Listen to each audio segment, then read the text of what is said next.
Kamusta, Gemini? Welcome to Like a Tarot. Alamin natin ang kapalaran mo gamit itong rune. Gamit naman ng tarot cards, mamaya alamin natin kung ano ang situation mo, situation ng person mo, ang relasyon nyo, at saka alamin natin ang feelings ng person mo. Ang unang rune ay Turizas. Itong bato na ito ay nagsasabi na mayroong nagpoprotekta sa iyo. Pero kailangan pa rin ng pagkilos mula sa iyo para mayroong pagbabago mangyari. At hindi ka mag-suffer ng matagal sa sitwasyon na kinakaharap. Alamin mo din kung ano yung lakas mo at saka kahinaan. Makakatulong din yung payo ng iba para mas magkaroon ng kaalaman para sa mga plano mo.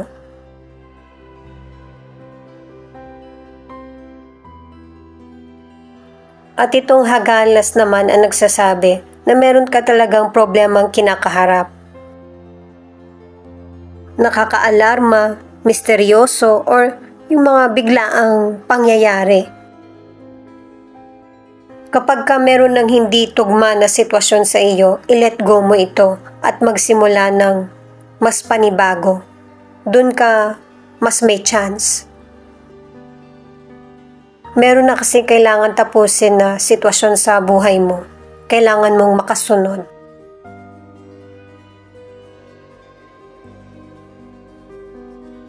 Itong Yera naman ang nagpapatunay na pagkatapos ng problema na kinakaharap mo or kinaharap,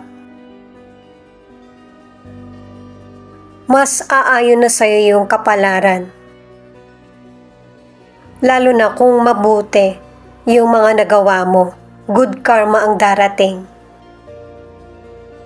May mga successful na outcome sa career, sa negosyo mo, or kahit sa koneksyon sa kapwa or person. Paalala para sa mga bagong viewers na ang reading na ito ay timeless reading, general reading, ano man ang gender mo or edad mo. Kunin mo lang kung ano yung akma sa sitwasyon mo. Ito yung start ng 1 week reading mo. At saka ikaw na rin magpalit kung si person mo ito o ikaw. Kahit na cards mo yung hawak ko, posible pa rin na ipakita yung energy ng person mo or situation niya. Kasi connected kayo sa isa't isa. Ikaw na lang bahalang tumukoy. The Tower, King of Pentacles, Knight of Cups.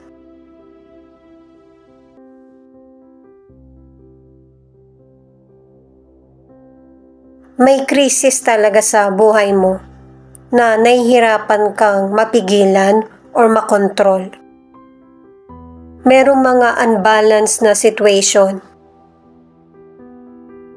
Merong person na focus sa responsibilidad or career. Meron namang person na mas focus sa pagmamahal.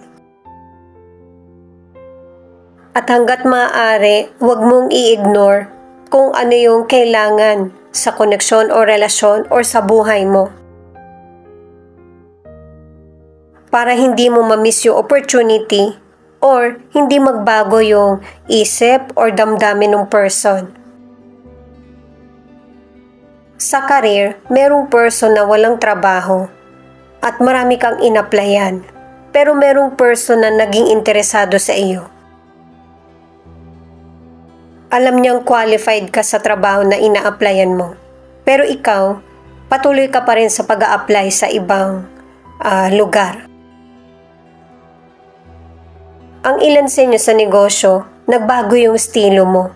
At ito yung magiging dahilan para magtuloy-tuloy yung magandang takbo ng negosyo.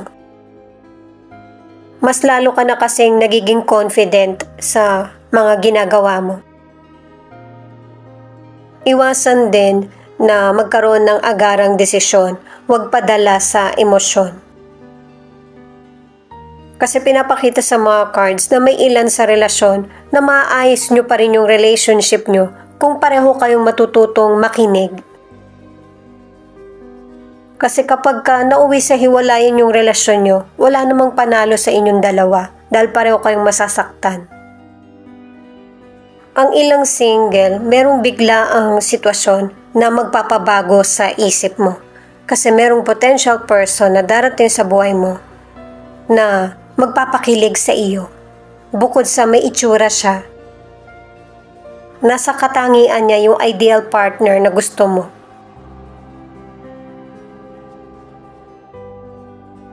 The Empress, Six of Pentacles, Two of Swords. Pinapakita sa mga cards na pareho kayo ng person mo na good provider. Kung babae ka, maasikaso ka, lahat ng pwede mong magawa para sa pamilya mo, nagagawa mo, ganun din yung person mo. Responsable siya sa family nyo. Pareho din kayo nagbabalanse sa sitwasyon. Pero kapag panahon na para sa inyong dalawa, yun yung kulang. Sa financial, maganda yung pinapakita ng mga cards kasi merong magandang kita. Natutugunan yung pangangailangan sa sarili o kaya sa pamilya. Pero dahil sa yung panahon natin ngayon ay unpredictable, kailangan mo pa rin mag-control sa paggastos. Tulad ng nabanggit kanina, may mga biglaan na changes. Yun yung kailangan mong ingatan or paghandaan. Para sa ilang single, dahil nga sa meron kang person na nakilala na nagustuhan mo yung mga katangian niya, magiging speechless ka din kapag kakaharap mo na siya. Mabait din itong potential person na ito sa iyo. Posible din na meron itong nakaraang relasyon. Pwedeng hindi pa niya ino-open sa iyo or sasabihin pa lang sa iyo. Ang ilan sa relationship, mas pipiliin mo na maging payapa yung relationship niyo ng person mo. Pwedeng magbakasyon kayo, mag-date or ipagluluto mo siya, aasikasuhin mo. Kaya mo ito ginagawa kasi gusto mo na mapanatili yung relasyon nyo na nagkakasundo kayo. Mas bibigyan mo ng importansya yung mga tao sa paligid nyo kaysa sa nararamdaman mo or gumugulo sa isip mo. Pipilitin mong makausad ang relasyon nyo. Ito naman yung cards para sa relationship. The Devil, Nine of Cups, Ten of Cups. May ilan sa inyo sa relationship na kahit na dominante yung person mo, may mga kahinaan siya, may mga pag-uugali na hindi mo gusto sa kanya. Naka-4 na cards ka na mas pipiliin mo yung ikakasaya ng pamilya mo, yung buo kayo. Or yung hindi agad tapusin yung relationship nyo. Kasi marami kang dahilan or nakikita magandang pagkakataon na maisasalba yung relasyon nyo. At saka ano man ang gender mo, hindi mo napapabayaan yung sarili mo at hindi nakikita na problemado ka. Ang ilan sa inyo sa kalusugan, may mga maling habit na napapabayaan mo na yung kalusugan mo. At base sa cards, himala na matutunugan mo na hindi maganda yung kondisyon ng pangangatawan mo o kaya magkakaroon ng general check-up. Matitrace yung health problem mo. Kaya maaagapan agad ito at saka mapapabilis din yung recovery. Lalo na kung merong health issues ang ilan sa inyo. Kumbaga, uminom ka man ng gamot, ito yung magiging dahilan para maisalba yung buhay mo. Yung mapatagal pa. Para sa ilang single, pinag-iingat ka sa potential person na makikilala mo na ang intensyon talaga ay yung physical contact. Kasi 'di ba nabanggit ko nga na ang ilang Gemini, yung bang maganda yung may aura at saka yung physical na itsura, ano man yung gender mo. Merong magi-invite sa'yo o kaya merong party na dadaluhan ka. Mag-ingat na hindi ka kaagad magkaroon ng baby o kaya yung ma-set up na ikaw yung may nangyari sa inyo, yung ganun ba?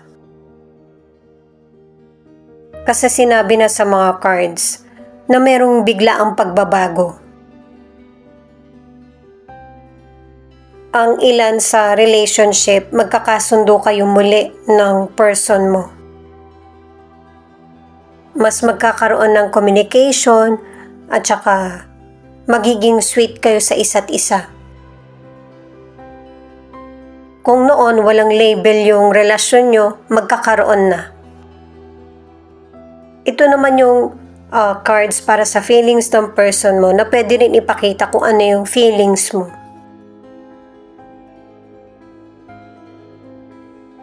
Ito yung weakness ng person mo. Nakatatlong cards na nga na may pagkamatigas itong person mo. Hindi siya nakikinig sa iyo. Kaya ano man yung gender mo, may mga Gemini na sumusunod ka sa person mo. At saka itong person mo, may mga plano din siya na isinasakatuparan. Patungkol ito sa relasyon nyo, sa career or kung meron man siyang negosyo.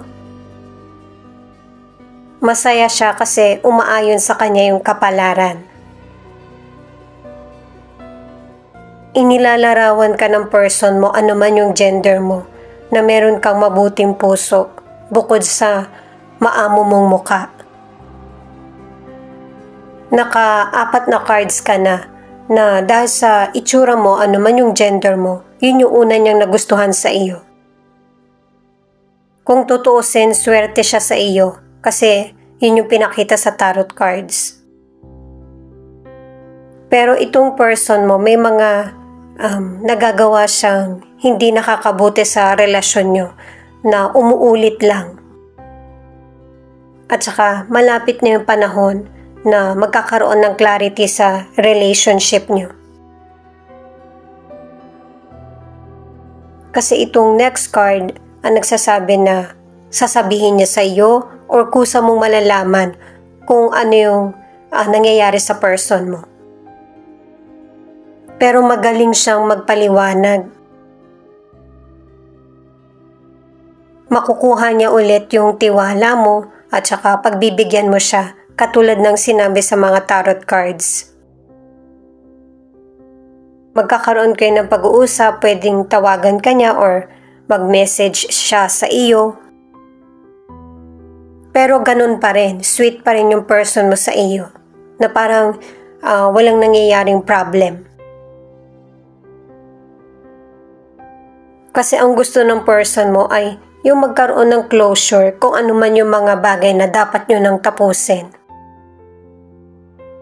At kung ano man yung nakaraan ay iwan na sa nakaraan. At ito yung final na decision niya para sa relasyon nyo. Na i-apply kung ano yung nararapat na changes. Pero syempre kung ang relasyon nyo ay merong problema o hindi kayo nagkakasundo, nasa sa iyo kung gusto mong ipagpatuloy ang relasyon. Kasi ulitin ko ulit na may mga changes na mangyayari na pwedeng good or bad para sa relationship nyo or sa buhay na para mas mapabuti ito. Ito naman yung ilan sa 12 zodiac sign na nangunguna sa reading na ito. Cancer, Leo, Gemini, Capricorn, Pisces, Aries, Aquarius, Scorpio. Thank you nga pala sa mga nag-like, share, comment, and subscribe. Ingat po kayo palagi saan man kayo naroon. Ito naman yung mga letra na posibleng andito yung letra ng pangalan ng person mo or letra ng pangalan mo.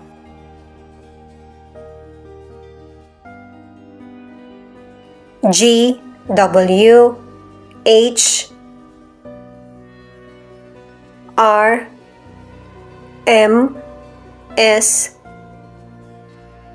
B, V.